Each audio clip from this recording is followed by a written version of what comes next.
Coucou Annie, alors je prends un petit moment maintenant pour répondre à ta question parce que c'est vraiment une question très complexe et très profonde, on n'y répond pas en 2 secondes.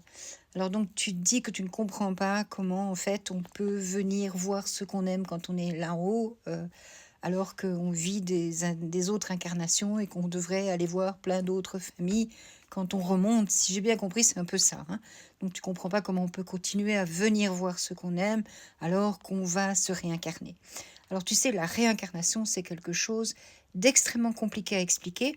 Et déjà, la réincarnation telle que les Européens nous l'expliquent avec le New Age, elle a pas grand-chose à voir, en fin de compte, avec les croyances de réincarnation des bouddhistes, des hindouistes. Donc il y a plein de croyances différentes quant à la réincarnation.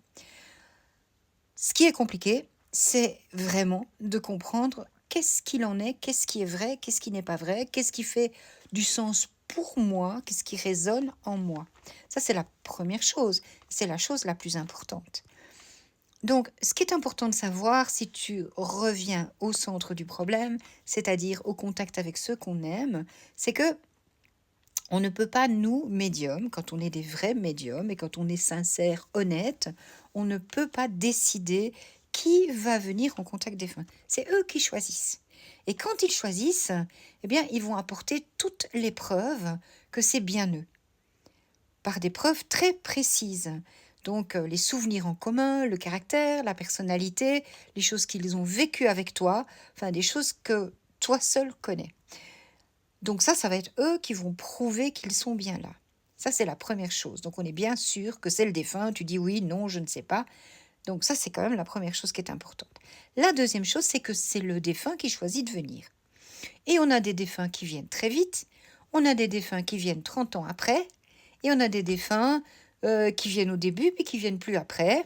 Et on en a qui ne viennent jamais, et on ne sait pas pourquoi.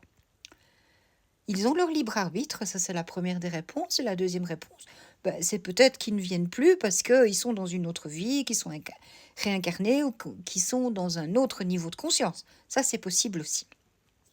Maintenant, il y a une explication de nos grands guides. Elle fait résonance au cœur ou elle ne fait pas, mais elle est extrêmement difficile à comprendre parce que nos grands guides expliquent que on ne peut pas comprendre ce principe-là parce qu'on est incarné dans la matière. C'est ce qu'ils appellent la multidimensionnalité de l'âme. Donc Seth, qui est un guide qui a parlé à travers Jane Roberts, parle de la multidimensionnalité de l'âme et d'autres grands guides en parlent aussi. Et je vais te traduire un extrait de ce que dit Sylve Butch par rapport à justement la réincarnation qui pourra faire comprendre qu'on peut encore communiquer avec ceux qu'on aime si on le désire. Alors, donc Sylve Butch, on lui pose la question sur la réincarnation et il répond: la réincarnation existe, mais pas dans un sens dans lequel vous la comprenez généralement et habituellement. Dans notre monde, vous avez un diamant spirituel qui a beaucoup de facettes.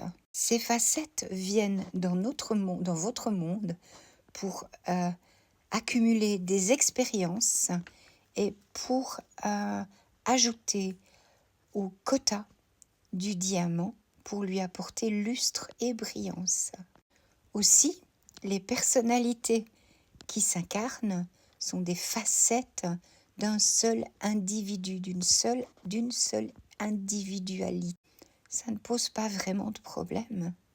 Les gens sont confus et disent: j'étais ceci ou j'étais cela dans une vie antérieure et je serai ceci ou cela la prochaine fois. Ça n'a en fait aucune importance. C'est la facette qui a un quota qui va contribuer à l'entièreté du diamant. Dans ce sens-là, la réincarnation existe. Ce que vous exprimez sur Terre est une fraction infinitésimale de l'individu auquel vous appartenez.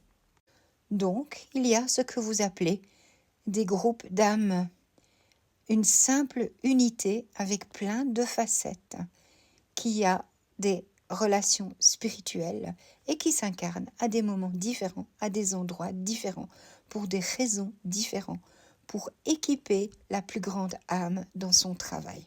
Donc tu vois, ça essaye de nous expliquer la multidimensionnalité de l'âme, du diamant de plusieurs facettes. Et donc, si on peut comprendre cette explication de la réincarnation, si elle peut faire du sens pour nous, dans ce cas-là, on pourrait aussi comprendre que les facettes qui ne s'incarnent plus sont encore capables de communiquer avec ceux qu'ils aimaient. Voilà, c'est très compliqué. Et en fait, les guides nous expliquent bien que c'est quelque chose qui est tellement compliqué que nous ne pouvons pas le comprendre parce que nous vivons dans notre corps physique, dans cette incarnation en 3 dimensions. Et que nous avons du mal à le comprendre. Voilà, c'est une des explications. Il y en a peut-être d'autres. Et de nouveau, c'est ce qui doit faire du sens pour chacun. Et de nouveau, on a des gens qui viennent, on a des gens qui ne viennent pas. Donc voilà, on a toujours le libre arbitre aussi de l'individu qui vient ou qui vient pas, mais qui pourtant nous aime toujours. Parce que l'amour, je crois que la conclusion, c'est que l'amour qu'il existait entre 2 âmes, entre 2 êtres, entre plusieurs êtres, entre un être et d'autres êtres, ça ne meurt jamais. C'est la seule puissance et énergie qui ne jamais s'en ira. Donc il perdure toujours, il ne se perdra jamais, et il se retrouvera toujours, quelle que soit la manière dont on peut l'expliquer. Et c'est ce qui est le plus important. Je t'embrasse et j'espère que j'ai apporté un tout petit début de réflexion. Voilà, bisous.